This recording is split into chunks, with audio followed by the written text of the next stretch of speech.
Welcome to the Create What You Speak podcast.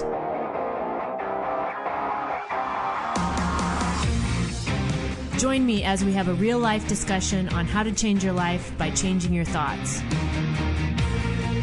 Remember, question everything, trust yourself, and find your truth. Welcome to the Create What You Speak podcast. My name is Sloan Fremont, and I'm your host. And this is a show where we talk about changing our life by changing our thoughts. And today we're going to talk about healing, empowering, and liberating ourselves with a leader in the field of alternative medicine and a modern alchemist, Adora Winquist. Adora is the author of the book, Detox, Nourish, Activate, Plant and Vibrational Medicine for Energy, Mood, and Love. This book is a revolutionary guide to personal growth designed to deepen your understanding of your trigger points and those unwanted patterns with a step-by-step roadmap of practical and accessible tools and techniques to transform your life into the one you were born to live. So Adora, welcome to the podcast. I'm so glad you're here. Thank you so much, Sloan. It's a pleasure to be here with you today. Yes. And so when we're talking about understanding our trigger points and really being able to let go of those unwanted patterns, that's music to my ears because we talk about that on this show all the time. So let's start out by telling the audience just a little bit about yourself and what led you to write your book. Absolutely. So I've been working in the field of alternative medicine, of wellness, of essential oils and energy medicine for the past 25 plus years. Mm-hmm. In fact, it's so funny because I'm working on a new book and a new program right now that I'll tell you a little bit about more in a few minutes. But I was going through some of my own old journals and got back to some formulas back from the mid 90s. Right. How incredible, because we forget, time goes by so quickly, and we forget sometimes the wonderful history that our past does have, because it's easy to think about, gosh, all of these experiences that have been adverse in nature or challenging, but we forget some of the beautiful stops along the way. So really, my passion for this work has come through my own healing journey. Mm-hmm. So much of the inspiration from the book came from not only like thousands of client profiles and formulas and healing notes, but also notes and stories from my past. Mm-hmm. And growing up in my early childhood dynamics that had significant adversity, right? Like all of us, right? Right, exactly. Think about so often diamonds, right? Because diamonds, I work with gems, crystal alchemy, but the diamond is a mineral that forms through what? Great pressure. Right. And so we are in that we all have experienced adversity and challenges in our life. And that adversity is really meant to serve as a reminder of how brilliant, how beautiful, how much clarity we do have once we go through our process of polishing, right? When we're incredibly multifaceted and multidimensional. And because of that, the more we move through our own journey of transformation, of awakening, of self-mastery, if you will, that is part of the polishing process where we come into the true understanding that the only way to something is through it, right? Yeah. Loving ourselves and really being able to experience life from the perspective of our adversity being blessings, right? A blessing is something, is where we've taken a life lesson, a soul lesson, and we receive the gift of blessing from it. Mm-hmm. So even though my early childhood life, where I spent so much time in nature, right? The nature for me was a great solace, but those moments of great adversity are what brought me to the healing journey. And once I began to experience the transformation possible in working with essential oils and herbs and energy medicine, I knew that I wasn't the only person suffering. Yeah. And that the path of transformation that I was able to move through, when we have those older over the shoulder moments and we look back on our life and we understand that it has never been about a perfect journey, but acknowledging even the simplest ways that we've shifted and transformed and awakened to even the quantum leaps along our pathway. And so that really became a driving desire and a passion for me to hold that torch of illumination for those that are walking a similar journey.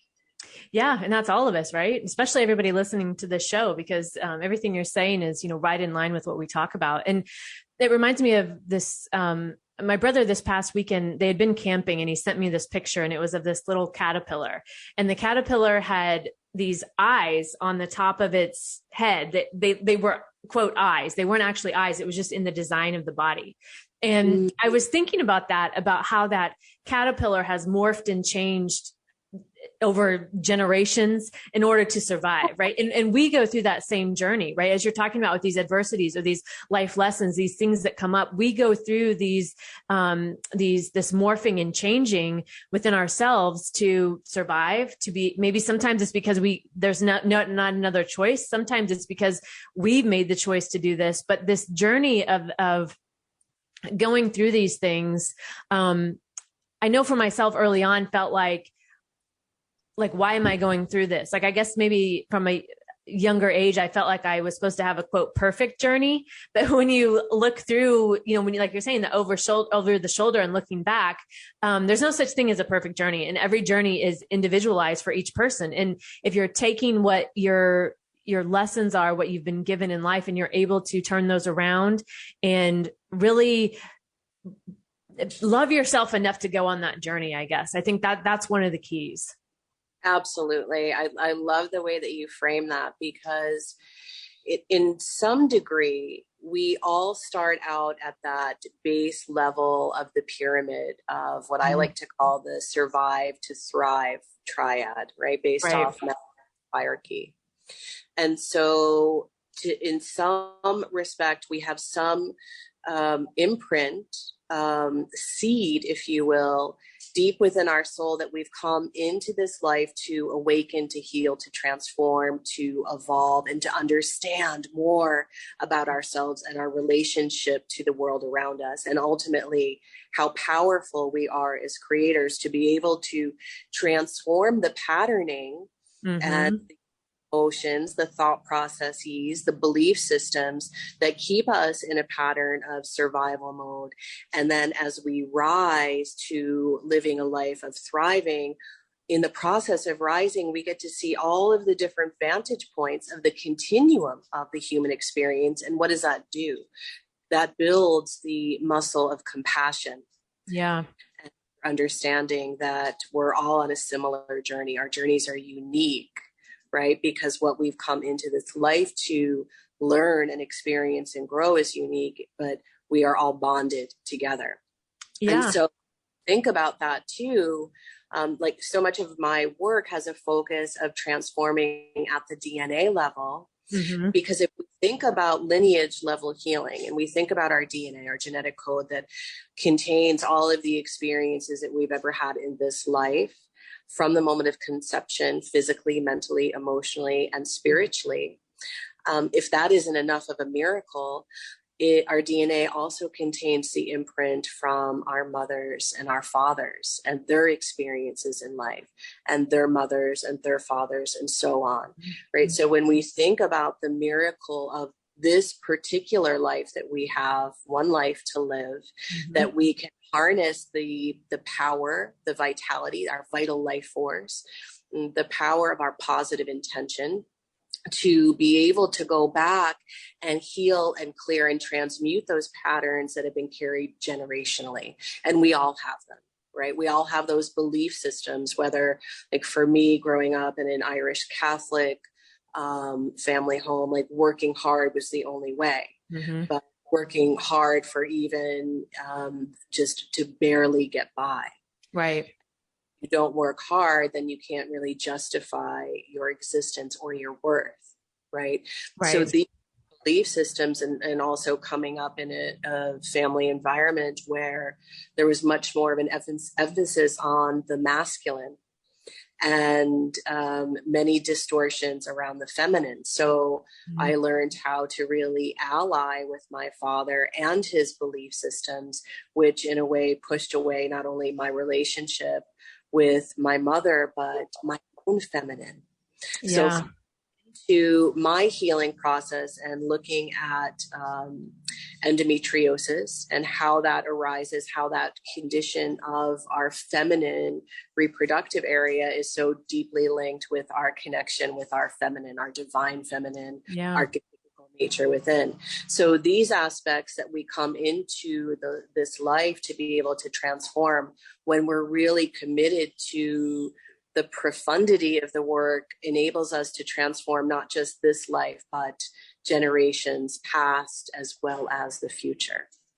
Yeah. And there's so much there in what you said. I want to go back to what you mentioned about our own personal power and understanding that. And I talk a lot about that on the show, because I think that, often things feel out of control, right? We don't have a lot of control in the world, let's say, but the one thing we can control is ourselves. And we have the ability to do that. But I think it's often forgot about, right? It's so easy to go into that victim mode or that I'm powerless mode, right? That many times we just go there. It just happens, right? We're just there. So what have you seen? And maybe if you want to touch on how you incorporated this into your book, like what have you seen with your clients and maybe in your own previous experience about really claiming our own personal power?